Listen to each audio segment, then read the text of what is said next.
Gajenje koka nosilja na otvorenom djeluje kao jednostavna tema i djeluje da su već sve stvari oko toga poznate. Međutim, kada sam počeo pripremati ovaj video, shvatio sam da će on malo duže da potraje jer ima tu dosta zanimljivih informacija. U videu sam prvo malo objasnio zašto su jaja skuplja kada se kokoške drže na otvorenom, a ne u kaveznom sistemu gajenja. Pa potom koliko prostora treba i kako ga opremiti, kako hraniti kokoške nosilje i kako ih štititi, šta se dešava tokom zime i koje rase odabrati. Te sam pred kraj priloga spomenuo i neke probleme. Pa da krenemo. U osnovi, kada se priča o kokama nosiljama, misli se na kavezno držanje. Ali ta kalkulacija ne važi kada je u pitanju držanje kokošaka na otvorenom ispustu. Jedna od stvari jeste broj kokošaka koja se može držati na istome prostoru, jer se kokoške u kavezima drže na više spratova. Znači na istom prostoru se drži manje koka kada se koristi ispust, to u samome startu znači i manje jaja.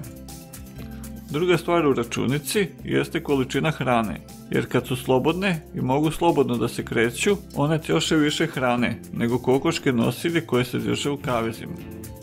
Ovo su neke stvari koje sam morao da spomenem na početku priloga, jer se obično postavlja pitanje zašto su jaja iz slobodnog uzgoja skuplja u odnosu na ona iz kaveznog sistema proizvodnje. Ovdje ću vas pozvati da napišete neke svoje komentare, neka svoja iskustva, a i sva pitanja su dobro došla.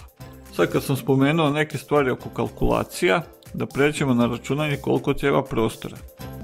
Neka suva definicija za podno držanje kokošaka, što je zanimljivo i za ovu temu, kaže da ide 7 ili 8 kokošaka na 1 kvadratni metar. Ovo ne djeluje kao bitno jer se kokoške drže se ispustom, obično recimo u zadnjem dvorištu, pa će imati značajno više prostora.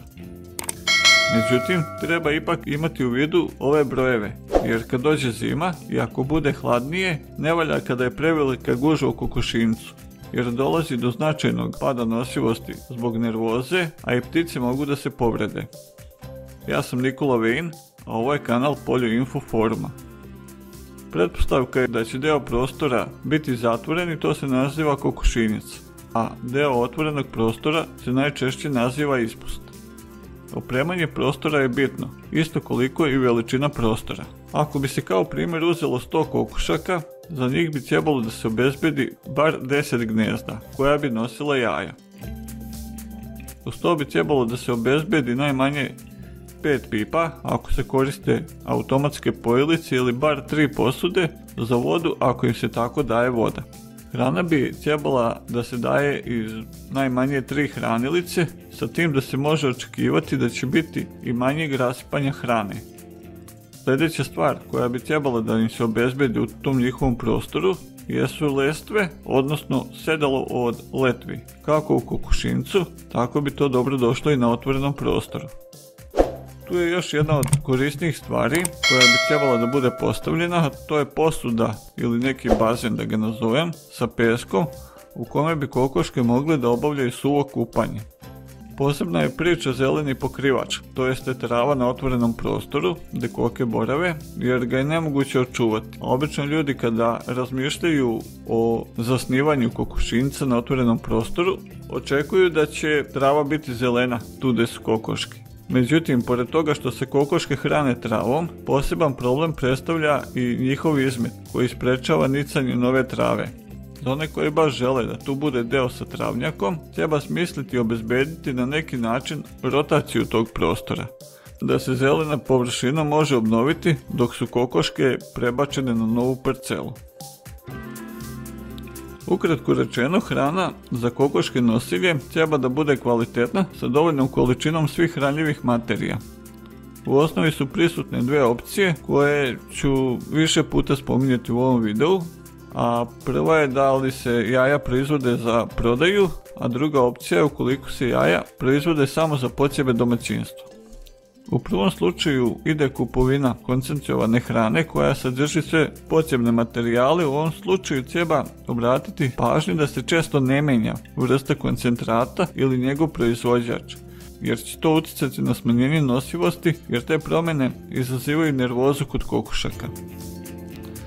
Druga opcija omogućava veću slobodu oko pripreme hrane i ona je uglavnom mješavina kukuruza i drugih žitarica sa delom iz zelene biljne mase, te dodavanjem dodataka sa vitaminima, kalcijumom i drugim potrebnim materijalima.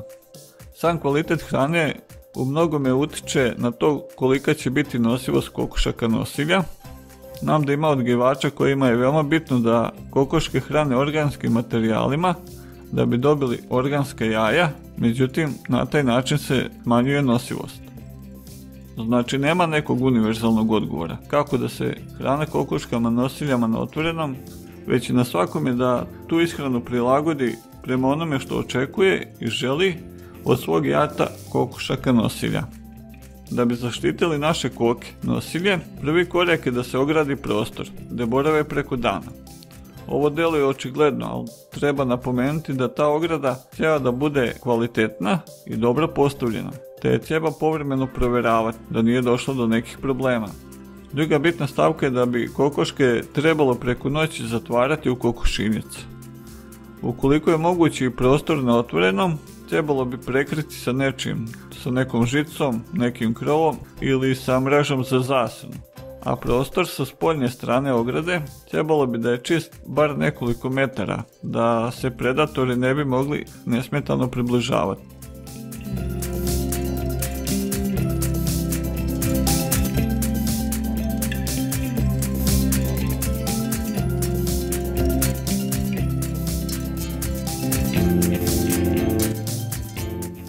Tu je i preporuka da se uz kokošinjac i ako je moguće u njemu montira svjetlo, ali na način da ne ometa koke nosilje tokom noći.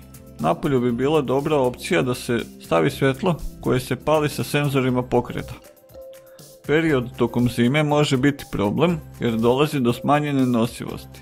Sama nosivost tokom zime zavisi od toga koja je rasa kokošaka koja se drži, koliko su one stare i kako se hrane. Ta tri uslova su međusobno veoma povezana. Druga bitna stvar jeste kolika je gužva, jer ne smije biti prevelika zbog hladnih dana kad se one moraju zatvoriti i držati zatvorene. Da bi se održala nosivost, temperatura bi trebala da im bude oko 20 stepeni. Međutim, uglavnom je situacija da se kokoškama ostavlja jedan manji otvor kako bi one nesmetano mogle da izlaze napolje, a kroz taj otvor se kokošinjac hladi. Međutim, i taj manji otvor ako se koristi, trebao bi da se zatvori kad su temperature recimo minus 10 stepeni ispod nule ili niže od toga. Zbog toga bi trebalo isplanirati pre zime koliko će se koka nosilja ostaviti za držanje preko zime i kako će se organizovati njihovo držanje. Također bi trebalo da se osmisli u tom periodu zime ishrana i da se obogati zelenom hranom.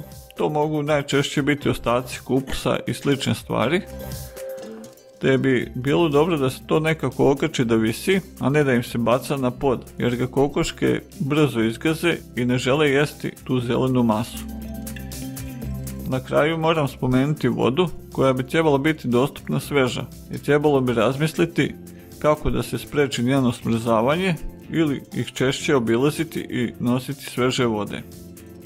Sad moram da kažem, i ako se sve to ispoštuje, ipak se može očekivati smanjenje nosivosti jaja, a nije isključeno da u jednom trenutku čak dođe do potpunog prekida nošenja na neko vrijeme, recimo mjesec dana.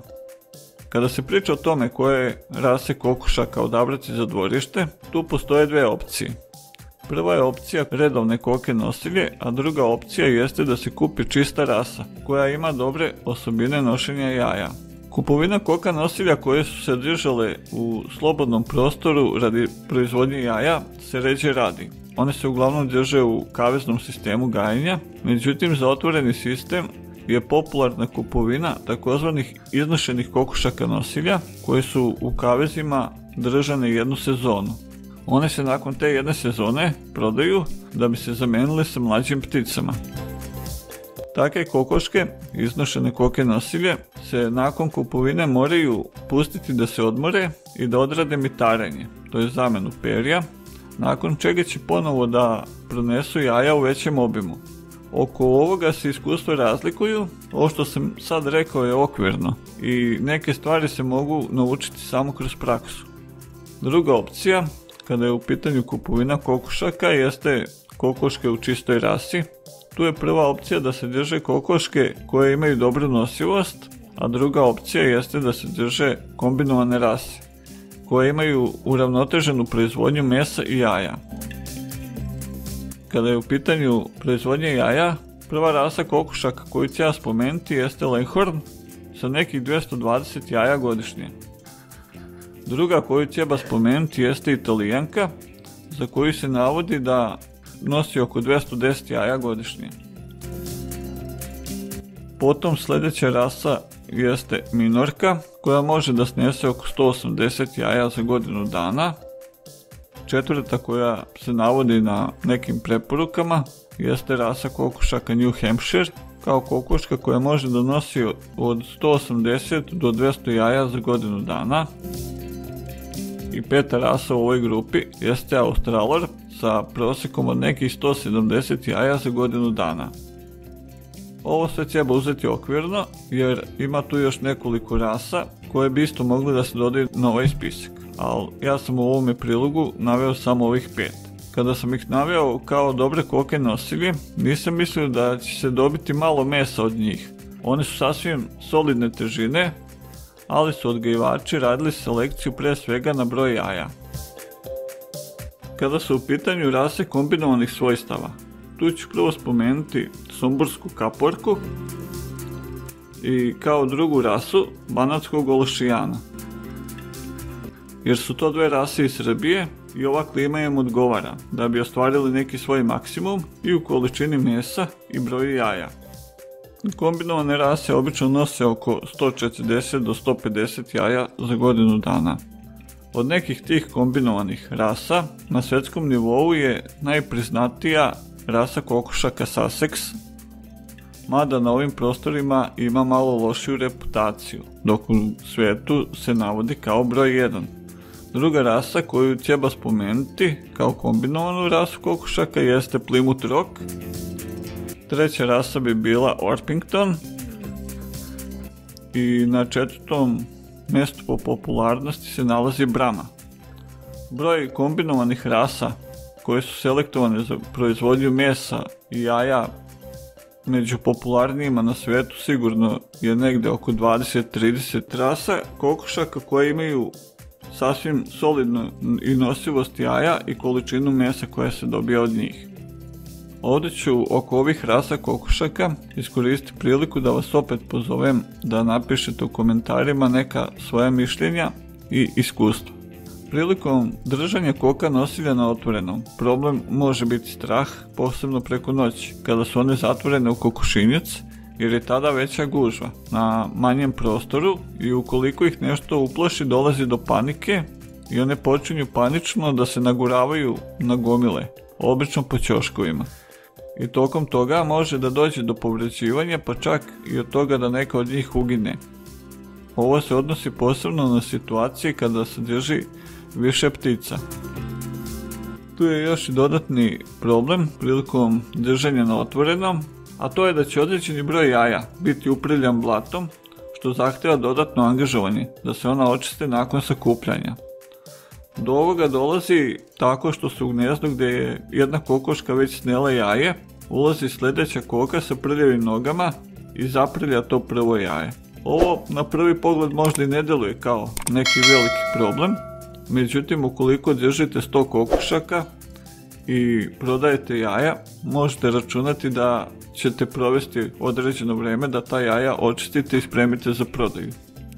Jedna od situacija koja može biti problematična jeste osvjetljenje, jer bi se za maksimalan učinak trebalo obezbediti veštačko osvjetljenje u trajanju od 12 do 13 sati dnevno.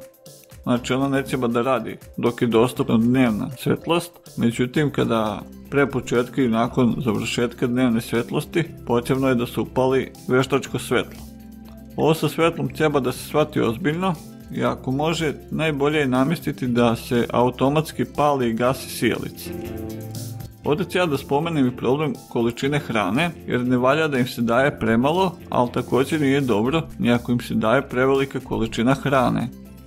Ovdje ne mislim samo na prostu količinu hrane, već i na to da ona bude uravnotežena, jer manjak samo jedne od komponenti, na primjer vitamina ili kalcijuma, može da utiče na manju nosivost, dok istovremeno kokoške izgledaju sasvim u redu. Kada je u pitanju voda, tu je jedan od problema sa pojilicama. Kada bi se jedna od njih začepila i ne bi radila, što se po pravilu nikada ne primijeti odmah, a voda je za nošenje jaja jednako bitna kao i hrana, zato bi bilo zgodno i kad se daje hrana kokama da se provere te automatske pojilice da li rade. Tu su još dva problema koje ću samo da spomenem. To je prvo da gnezdo treba da bude čisto i da ima dobru prostirku. Drugi jeste da bi kokoške trebale da se očiste od parazita ako se oni pojave. To su razne vrste grinja i relativno lako mogu da se očiste. Sad, da bi se izbjegli ti problemi, neki od problema, bilo bi dobro da se popriča sa veterinarima ili sa drugim odgajivačima koji drže kokoške na isti način, na otvorenom. Do dodatnih iskustava drugih odgajivača možete doći na izložbama sitnih životinja i živine kroz razgovor sa ljudima koji se tamo okupljaju. Ovim završavam ovaj prilog sa preporukom da pogledate video o gajenju ćuraka. Pozdrav do sljedećeg videa.